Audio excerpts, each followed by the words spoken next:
صلی اللہ علی محمد صلی اللہ علیہ وسلم۔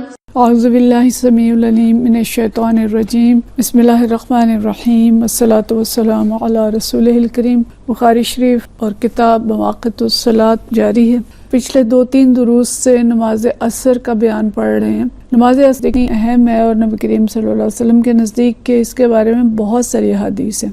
تو آج کا ہمارا جو موضوع ہے یہ بھی اس کی اہمیت کے بارے میں ہے، اور اس باب کا عنوان ہے اسم من فاتت العصر، کہ اس شخص کے گناہ کا بیان جس سے عصر کی نماز فوت ہو جائے۔ یعنی یہ نہیں کہ اس نے جان بوجھ کے نماز چھوڑ دی۔ فوت ہو جانے کا معنی یہ ہے کہ وہ سو گیا یا کہیں مصروف ایسا ہو گیا کہ بھول گیا، یا کوئی ایسی چیز ہوگی کہ جس نے اس کے اندر اس کو مشغول کر لیا اور بالکل وہ نکل نہیں سکا وہاں سے۔ یعنی اس نے دانستہ نہیں نماز چھوڑی بلکہ کسی اور وجہ سے اس کی نماز چھوٹ گئی۔ یہ ہوتا ہے نماز کا فوت ہونا، جو کہ جان بوجھ کے نہیں ہوتا۔ اگلا باب جو ہے وہ نماز ترک کرنے کے بارے میں، اور وہ ہے اسم من ترک العصر۔ تو ترک العصر وہ ہے کہ جو جان بوجھ کر نماز چھوڑ دے، ترک کر دے، وہ الگ چیز ہے۔ اور یہ ہے جس نے جان بوجھ کے نہیں چھوڑی لیکن اس کی کسی وجہ سے نماز جو ہے وہ فوت ہوگی۔ اور یہاں دیکھیں کہ لفظ فوت جو استعمال کیا نماز کے لیے، کہ یہ کسی زندہ چیز کے لیے، زندہ چیز جب مر جاتی ہے تو اس کے لیے لفظ موت یا فوت جو ہے وہ استعمال کیا جاتا ہے۔ تو نبی کریم صلی اللہ علیہ وسلم کے نزدیک نماز بھی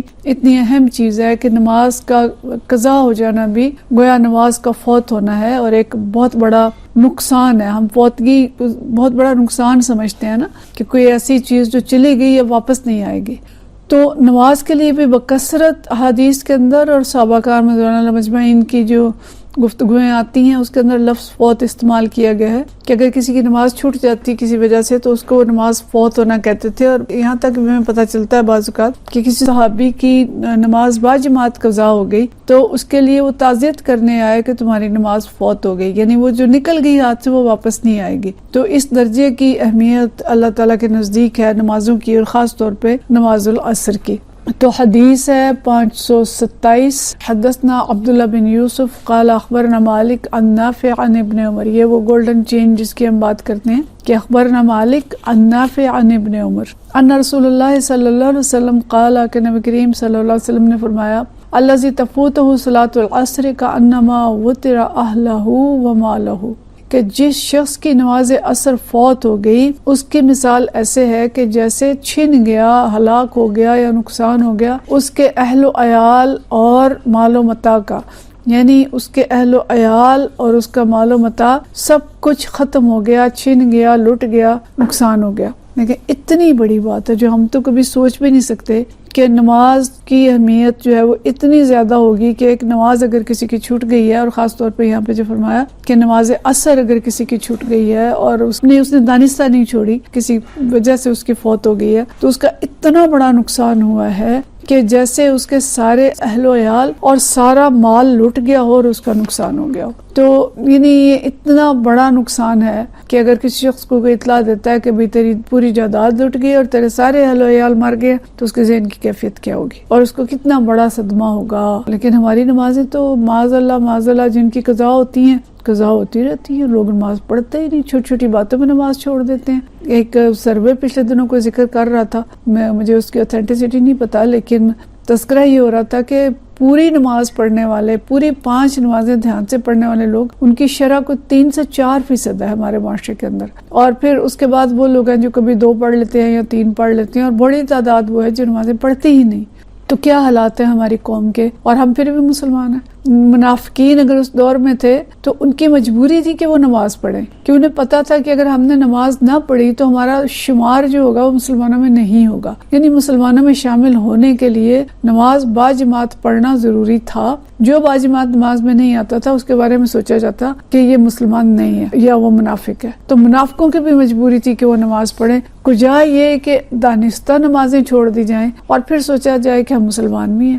تو بہت سخت یہ حدیث ہے، اور اس کے بارے میں ہمیں سوچنا چاہیے کہ کتنی بڑی تشبیہ جو ہے اللہ کے نبی صلی اللہ علیہ وسلم نے دی ہے۔ امام بخاری فرماتے ہیں کہ یترکم، کہ قرآن میں ایک جگہ یترکم کا لفظ ہے، اور وہ تیرا رجل کا جو مطلب ہے کہ تم کسی شخص کے رشتہ دار کو قتل کر دو، تو کہا جاتا ہے وترت رجل، کہ کہ اس شخص کو تباہ کر دیا، خدا نخواستہ کسی کا بھائی یا باپ قتل کر دیے تو قتل کرنے والا کہے کہ میں نے اس کو تباہ کر دیا، تو وہ لفظ استعمال کرتا ہے وَتَرْتُ الرَّجُلِ کہ میں نے اس شخص کو تباہ کر دیا. تو یہ جو وطرہ ہے یہ کوئی چھوٹا لفظ نہیں ہے، یہ بہت بڑی تباہی کی طرف اشارہ ہے جو نبی کریم صلی اللہ علیہ وسلم فرما رہے ہیں کہ تب ایک نماز عصر کے قضا ہو جانا ایسا ہے کہ جیسا سارا مال و متاع لٹ گیا. یعنی ہمیں احساس ضیاع ہونا چاہیے کہ کتنا بڑا نقصان ہے ایک نماز عصر چھوٹ جانے کا. اگلی حدیث میں پڑھ لیں پھر ہم نماز عصر کی مزید اہمیت کو دیکھتے ہیں. تو دوسری حدیث جو ہے یہ اسم من ترک العصر کی، یہ وہ شخص ہے جو جان بوجھ کے نماز چھوڑ رہا ہے. پیچھے کون تھا؟ جس سے چھوٹ گئی کسی وجہ سے. تو جو شخص نماز عصر جان بوجھ کر چھوڑ دے اس کے گناہ کا بیان.